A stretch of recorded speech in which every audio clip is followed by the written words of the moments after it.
రైతుకి రైతు భరోసా కూడా ఇస్తాం. రేపు ఇన్స్టాల్మెంట్ కేంద్రం ఎప్పుడు ఇస్తే అప్పుడు, రేపు ఇస్తే రేపు, ఎల్లుండి ఇస్తే ఎల్లుండి, వచ్చే నెలలో ఇస్తే వచ్చే నెల, కేంద్రం ఇచ్చే రోజే మేము ఇవ్వాల్సిన డబ్బు కూడా కలిపి మీకు రైతు భరోసా అన్నదాత సుఖీభం అనే పేరుతో ఈ రైతులకి డబ్బులు ఇచ్చే కార్యక్రమం చేస్తాం. ఇక మా ఆడవాళ్ళు ఉన్నారు, స్కూల్కి పిల్లలకు పంపిస్తే 15,000 వచ్చేది, ఇంకివ్వడం లేదని చూస్తున్నారు. జగన్మోహన్ రెడ్డి లాగా ఎన్నికల ముందు మోసం చేసి మాటలు చెప్పడం కాదు. 2019లో చెప్పాడు, ఏమమ్మా మీ పిల్లలు ఎంతమంది ఉంటే అంతమంది బడికి పంపించండి, ఒకరున్నా ఇద్దరు ముగ్గురున్నా ఒక్కొక్కరికి 15,000 ఇస్తారని జగన్మోహన్ రెడ్డి చెప్తే మనం ఓట్లు వేస్తాం.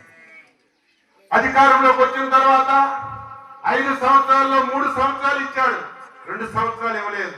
ఒక సంవత్సరం 15,000 ఇచ్చాడు, ఒక సంవత్సరం 14,000 ఇచ్చాడు, ఒక సంవత్సరం 13,000 ఇచ్చాడు. మాట్లాడితే మఠం నొక్కారని మాటలు చెప్తున్నాను. మేము అలా కాదే, మాకు ఓట్లు వేయండి, ఒకరుంటే 15,000, ఇద్దరుంటే 30,000, ముగ్గురుంటే 45,000 ఇస్తామని చెప్తాం. ఇస్తాం. చేతుల్లో డబ్బులు లేకపోయినా, ఈ రాష్ట్రంలో చాలా సమస్యలున్నా ఇచ్చిన మాట నిలబెట్టుకోవాలి. నాయకుడంటే చంద్రబాబు నాయుడని చెప్పుకోవాలని పని చేస్తున్నాం. అందుకే రేపు జూన్ 12న స్కూల్ తెరుస్తారు. స్కూల్ తెరిచే ముందే 10 రోజులు 15 రోజుల ముందే మీ అకౌంట్ లో ఒక్కొక్క పిల్లవాడికి 15,000 ఇచ్చిన తర్వాతే స్కూల్ తెరిచే కార్యక్రమం తీసుకుంటాం. దానికి ఎంత డబ్బు అవుతుందో మీకు తెలియాలి కదా. జగన్మోహన్ రెడ్డి ఒక పిల్లవాడికి 13,000 14,000 ఇస్తే 2,500 కోట్లు ఒక సంవత్సరానికి రాష్ట్ర ప్రభుత్వానికి ఖర్చు అయ్యేది. ఎంత? 2,500 కోట్లు. మేము రేపు ఈ పథకం ఇస్తే మాకెంత ఖర్చు అవుతుందో తెలుసా? సంవత్సరానికి 8,500 కోట్లు. ఒకరు కాదు, ఇద్దరు కాదు, ముగ్గురు కాదు. చంద్రబాబు నాయుడు కొత్త విధానం తీసుకున్నారు. జనాభా తగ్గిపోతుంది, యువకులు తగ్గిపోతున్నారు. కొన్ని దేశాలైతే ఆందోళన చెందుతున్నాయి, మా దేశం ఏమైపోతుంది, అందరూ ముసలి వాళ్ళే, ముసలి వాళ్ళు చనిపోతే పనిచేసినోడు ఎవడు, దేశాన్ని బాగు చేసినోడు ఎవడని చాలా దేశాలు ఆందోళన చెందుతున్నాయి. మన చంద్రబాబు నాయుడు విజనున్న నాయకుడు ముందే గ్రహించి, అమ్మా మీరు ఎంతమందికైనా కాయండి, అంతమందికి నేను న్యాయం చేస్తానండి. మీకు తెలుసో లేదో, మొన్నటి వరకు పంచాయతీ ఎన్నికల్లో పోటీ చేయాలంటే 2 పిల్లల కంటే ఎక్కువ ఉంటే పోటీ చేయడానికి అర్హత లేదు. కోఆపరేటివ్ డైరెక్టర్ పోటీ చేయాలంటే 2 పిల్లలే ఉండాలి. ఎంపీటీసీకి చేయాలంటే 2 ఉండాలి. మేము వచ్చిన తర్వాత ఆ చట్టాన్ని తీసాం. ఇప్పుడు ఎక్కువ మంది ఎంతమంది కాస్తే వాళ్ళే పోటీ చేయడానికి అర్హత. ఎందుకు? జనాభా పెరగాలి. అసలు దేశానికి సంపద జనాభా. అందులో ఏ దేశంలో అయినా యువకులు ఎక్కువగా ఉంటే ఆ యువకులే ఈ దేశానికి సంపద. రేపు భవిష్యత్తులో ఈ బాధలు వస్తాయని, ఈ కష్టాలు వస్తాయని ముందే గ్రహించి ఈ కార్యక్రమాన్ని చేస్తున్నాం. అందుకే రేపు స్కూళ్లు తెరిచిన సమయానికి మీ అకౌంట్ లో డబ్బులేసి, యూనిఫామ్ ఇచ్చి, పుస్తకాలు ఇచ్చి అన్ని మీ చేతిలో పెట్టే కొత్తగా టీచర్ పోస్ట్ ఇచ్చి మీ స్కూల్ తెరుస్తాం. ప్రైవేట్ పాఠశాలలన్నీ బాగుపడ్డాయి. ప్రభుత్వ పాఠశాల మొత్తం ఎక్కడైనా విన్నామా? మన ఊర్లో కుయ్యి కుయ్యి మన ఇంటి ముందుకు తెచ్చి బియ్యం ఇస్తున్నాం. మనం అడిగామా? ఈ చివరి నుంచి ఆ చివరికి నడిచి వెళ్ళామా? బియ్యం అడిగామా? ఇంటి ముందుకు తెచ్చమ్మని అడగని బియ్యం ఇంటి ముందుకు తెచ్చిస్తామని గొప్పలు చెప్పారు. మన ఊర్లో పిల్లలుంటే ఆ పిల్లవాడు ఊర్లో చదువుకోవడానికి అవకాశం లేదు, పక్కూరికి వెళ్ళాలి. పిచ్చోడు కాకపోతే చెప్పండి, 1, 2, 3 చిన్న పిల్లలు 2 కిలోమీటర్లు 3 కిలోమీటర్లు గంటలు దాటి పక్కూరికి వెళ్ళి చదువుకోవాలి. మొత్తం స్కూళ్ళన్నీ ఎత్తేసారు. వాడు ఎత్తేసినోడు ఎత్తేసారు. అసలు బుర్రుండుగా లేదు. నాకే ఆశ్చర్యం. ఒక ఊర్లో ఒక స్కూల్ ఉంటే ఆ స్కూల్కి శక్తిసమం చేశాడు, మంచి రంగులు వేశాడు, ఫ్యాన్లు బిగించాడు. పోనీ మంచిదే కదా, ఫ్యాన్లు బిగించాడు, శక్తిసమాలు వేశాడు, రంగులు వేశాడు. ఇవన్నీ వేసిన తర్వాత కాలం వేసి స్కూల్ ఎత్తేసాడు. ఆ స్కూల్ చూస్తే ధాన్యం బస్తాలు గాజులు మన వాళ్ళు పెట్టుకున్నాం. ఎవరి డబ్బు అది? వాడి కారు డబ్బా, మన డబ్బు, ప్రజల డబ్బు. అంటే మొత్తం స్కూళ్ళన్నీ ఎత్తేసి రాష్ట్రంలో విద్యా వ్యవస్థని చిన్నాభిన్నం చేశారు. అందుకే మళ్ళీ రేపు జూన్ నుంచి 4 విధానాలుగా విద్య ఉంటుంది. 1 నుంచి 5 వరకు ఒకటి, 6 నుంచి 10 వరకు ఒకటి, ఇంటర్మీడియట్ ఒకటి, డిగ్రీ ఒకటి, 4 విధానంలో మళ్ళీ విద్యా విధానాన్ని తీసుకొస్తున్నాం. 1 ఇల్లున్నా, 2 ఇల్లున్నా, 5 ఇల్లున్నా ప్రతి ఊర్లో ఒక పాఠశాల తెచ్చి మళ్ళీ ప్రభుత్వ పాఠశాలలన్నీ ప్రైవేట్ పాఠశాలకు ధీటుగా తయారు చేయాలని ఈరోజు ప్రయత్నం చేస్తున్నాం. ప్రజలందరూ అర్థం చేసుకోవాలి, ప్రజలందరూ తెలుసుకోవాలి. చాలా ఇబ్బందులు ఉన్నాయి, చాలా కష్టాలు ఉన్నాయి. నేనున్నాను, నా శాఖలో ఎన్నో చేయాలి. ఈరోజు రైతులు ఉన్నారు. 2014-19లో మీకు ఎన్ని గొడవలు కావాలన్నా, ఎన్ని స్ప్రేయర్లు కావాలన్నా, ఎన్ని దుక్కుకున్న నాగళ్ళు కావాలన్నా, ట్రాక్టర్లు కావాలన్నా, నూర్పు మిషన్లు కావాలన్నా అన్ని ఇచ్చాం. 5 సంవత్సరాలు ఏమీ ఇవ్వలేదు. పాత బాకీలే 3000 కోట్లు ఉన్నాయి. అవన్నీ తీర్చాలి, మళ్ళీ మీకు ఇవ్వాలి. ఈరోజు స్ప్రింక్లర్స్ కానీ, డ్రిప్ కానీ మొత్తం వ్యవస్థ అంతా కూడా భిన్నమైంది. అయినా సరే మీ అందరికీ ఒకటే మాటిస్తున్నాం, రేపు మళ్ళీ ఏ ఎన్నికైనా వస్తే మీ దగ్గరికి వచ్చామంటే శభాష్, చంద్రబాబు నాయుడు ప్రభుత్వం ఈ రకంగా చేయాలి, ఈ రకంగా ప్రతి ఒక్కరికి మేలు చేయాలని శభాష్ అనిపించుకునే విధంగా పరిపాలన అందించి మీ అభిమానం పొందుతామని ఈ సందర్భంగా తెలియజేస్తూ, మీరు కూడా రాష్ట్ర పరిస్థితులు తెలుసుకోవాలి. చాలా మంది చాలా రకాలుగా మాట్లాడతారు. అయినా సరే ప్రజలు తెలివైన వాళ్ళు కాబట్టి మీ మీద నాకు ఆ విశ్వాసం ఉంది. తప్పనిసరిగా మీకు ఇచ్చిన మాట ప్రకారం అన్ని పూర్తి చేస్తాం. అయితే రేగులపాడు నేను ఇప్పుడే చెప్పాను, అద్దం పెంకుల్లాగా అన్ని తయారు చేస్తాం. కొద్దిగా నీట్గా మీరు ఇచ్చుకోవాలి. నేను అద్దం పెంకుల్లాగా రోడ్లు వేస్తే తెల్లారింటికి గుర్తు పట్టుకొని వెళ్తే దానివల్ల ఉపయోగం ఉండదు. టాయిలెట్స్ పట్టుకోవాలి. స్వాతంత్రం వచ్చింది 75 సంవత్సరాలు అయింది, ఇంకా ఆడవాళ్ళు టాయిలెట్స్ లేక ఎన్ని అవస్థలు పడుతున్నారు. ఒకవేళ కట్టినా అందులో పిడకలు కూర్చొని పెడుతున్నారు కానీ అది వాట. ఒకవేళ కట్టినా అందులో కర్రలు పెడుతున్నారు కానీ వాడడం లేదు. మారాలి. మీ ఆరోగ్యం బాగుపడాలంటే టాయిలెట్స్ కట్టుకోవాలి, గ్రామాన్ని పరిశుభ్రంగా ఉంచాలి.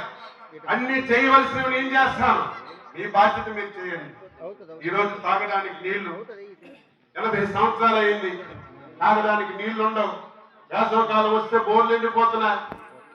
మన ఇంటి ముందు కొలాయి ఉన్నా కొలాయి వదిలితే గాలి వస్తుంది తప్ప నీరు రావడం లేదు. దీనికి శాశ్వత పరిష్కారం ఉండాలి. 70,000 కోట్ల రూపాయలు అవసరమైతే అప్పు తెచ్చైనా ఈ రాష్ట్రంలో శాశ్వతమైన మంచినీరు ప్రతి ఇంటికి ఇవ్వాలని, అందులో మన నియోజకవర్గానికి హిరమండలం నుంచి నీరు తెచ్చి బొంతు దగ్గర ట్యాంక్ కట్టి అక్కడి నుంచి మన నియోజకవర్గానికి ఎస్యూడ్ వాటర్, ఎంత ఎండ అయినా ఎంత ఇబ్బంది అయినా 24 గంటలు ప్రతి ఇంటికి నీరిచ్చే విధంగా ఒక ప్రణాళిక వేశాను. ఈ 5 సంవత్సరాలు నా ప్రధాన ధ్యేయం ప్రతి ఇంటికి తాగడానికి నీరు, ప్రతి ఎకరానికి పండించుకోవడానికి నీరు, ఈ 2 ఇవ్వాలి. 3వది నా ప్రాధాన్యత, తెల్లవారి కూర్చుంటే తండోలుగా వస్తున్నారు. ప్రతి ఓడు రావడం, ఒక కాగితం ఇవ్వడం, నా ఉద్యోగం ఎక్కడ ఉందన్నాడు. అందుకే ఉద్యోగ అవకాశాల మీద కూడా దృష్టి పెడతాం. చిన్న చిన్న పరిశ్రమలు తీసుకొస్తాం, అవసరం ఉంటే ఉపాధిస్తాం. ఒక వ్యక్తి ఒక ఉద్యోగం చేయడం కాదు, ఒక వ్యక్తి 10 మందికి ఉద్యోగాలు ఇచ్చే స్థాయికి తయారు చేయాలని ప్రయత్నం చేస్తున్నాం. దానికి మన కేంద్ర మంత్రి కూడా మన సహకారం తీసుకొని అన్ని విధాలా ముందుకెళ్దామని ఈ సందర్భంగా తెలియజేస్తూ చాలా సంతోషంగా ఉంది. మా ఇంజనీర్లు వచ్చారు, ఊరంతా తిరగండి, ఎక్కడెక్కడ రోడ్లు కావాలో చెప్పండి, ఇమీడియట్ గా మంజూరు చేస్తాను. రేపు 6-7 మాసాల్లో ఈ గ్రామం ఎక్కడికి వెళ్ళినా సరే బ్రహ్మాండమైనటువంటి రోడ్డు ఉండాలి. ఒకవేళ టాయిలెట్స్ లేకపోతే చెప్పండి, టాయిలెట్స్ కట్టిద్దాం. మీ బాధ్యతగా మీరు ఈ గ్రామాన్ని మంచిగా పరిశుభ్రంగా ఉంచుకోవడానికి మీరు సహకరించాలి. నేను ఎమ్మెల్యే అయ్యేసరికి ప్యాంటు మడత పెట్టి చెప్పులు తీసుకుని వచ్చేవాడు. వాస్తవం ఇది. ఎర్రనాయుడు గారు ఎమ్మెల్యే అయ్యేసరికి ఈ ఊరికి పాఠశాల సరిగా ఉండేది కాదు, కరెంట్ ఉండేది కాదు. మీదే కాదు, పక్కనే లక్ష్మీనారాయణపురం ఉంది. అసలు ఇది గ్రామేనా? తెలుగుదేశం రాకముందు అక్కడ ప్రజలు ఎలగబతికారో ఆశ్చర్యం. మనం వచ్చిన తర్వాత అన్ని చేసినాం, కానీ అవన్నీ మర్చిపోతారు. ఇప్పుడే పెద్ద చెప్పినట్టుగా నువ్వు అటు ఉన్నావు కాబట్టి నేను ఇటు. ఇదే ధర్మం, ఇదే న్యాయం. ప్రజాస్వామ్యం అంటే ఏంటి? మీ ఓటు ఇవ్వాలి. ఓటు ఇచ్చిన వ్యక్తి మాకు పని చేశాడా లేదా, మాకు న్యాయం చేశాడా లేదా, మా అవసరాలు తీరుస్తున్నాడా లేదా. ఒకవేళ ఈయనకంటే ఇంకెవరైనా మంచి పనులు చేస్తామంటే వారికి సహకరించారంటే తప్పు పట్టవలసిన అవసరం లేదు. మీరందరూ ఒకసారి ఆలోచన చేయమని. ఓట్లు వేసినా వేయకపోయినా నేను 6 సార్లు ఎమ్మెల్యే అయ్యాను. చంద్రబాబు నాయుడు ఆశీస్సులతో 2 సార్లు మంత్రి అయ్యాను. ఒకసారి రాష్ట్ర పార్టీ అధ్యక్షుడిగా చేశాను. ఎంతకంటే గౌరవం నాకేం అవసరం లేదు. ఆ గౌరవాన్ని సంపాదించాను. నా ధ్యేయం, నా ఆశయం ఒకటే. ఎమ్మెల్యే అంటే అచ్చెన్నాయుడులా ఉండాలి. ఎమ్మెల్యే అంటే ప్రజాప్రతినిధి అంటే ఉండాలి. నాకు తెలియక ఎక్కడ ఒక తప్పు కూడా జరగదు. ఎక్కడ ఒక పైసా ఎవరికి ట్రాన్స్ఫర్లు చేసినా, ఎవరికి పనులు ఇచ్చినా, ఎవరికి ఒక ఉద్యోగం ఇచ్చినా, ఎవరికి సహాయం చేసినా, ఎవడైనా ఒక్క పైసా నాకివ్వడం కాదు, నా పేరు చెప్పుకొని తీసుకున్నా సరే వాళ్ళ ముఖం చూడకుండా ఒక నియమంతో నిబంధనతో పనిచేస్తున్నాం. ఇదే శాశ్వతం. ఆ ఆలోచనతో పనిచేస్తున్నాం. అడగవడికి కావాలి. ఈ రోజు ఉంటే మంత్రి అంటారు, మంత్రి పోతే పోయిందంటారు. కానీ మీ ఊరికి మంచి పనులు ఒకటి చేస్తే అచ్చెన్నాయుడు చేశాడని శాశ్వతంగా ఉంటుంది. ఆ ఆలోచనతోనే నేను పనిచేస్తానని మీ అందరికీ తెలియజేస్తూ, ఈ 4.5 సంవత్సరాలు మొత్తం శక్తిని, యుక్తిని ఉపయోగించి రామ్మోహన్ నాయుడు సహాయం తీసుకొని ఈ నియోజకవర్గాన్ని అన్ని విధాల అభివృద్ధి చేసి మీ అభిమానం పొందుతారని ఈ సందర్భంగా తెలియజేస్తూ, ఈ ఊరు రావడం చాలా ఆనందం. ఎప్పుడు వస్తాను, ఏదో సందర్భంలో వస్తానంటే అనుకోకుండా మన గోశాల పిలిచింది. మీ అందరితో మాట్లాడే అవకాశం వచ్చింది. ఈ సందర్భంగా మీ అందరికీ అభినందిస్తూ సెలవు తీసుకుంటున్నాం. జై హింద్, జై జగన్మోహన్. దానికంటే 1 గంట ముందే మీ అందరింటికి తెచ్చి పింఛనిస్తున్నాం. ఇంకా ఎవరైనా మీరు చుట్టాలింటికి వెళ్ళిపోయినా, మీరు ఎక్కడికైనా వలస వెళ్ళిపోయినా, మీరు ఎక్కడికైనా సరే బయటికి వెళ్ళినా 1 నెల పింఛన్ తీసుకోకపోతే గత ప్రభుత్వంలో ఆ పింఛన్ మరి ఇచ్చేవాళ్ళు కాదు. మేమేం చేస్తున్నాం?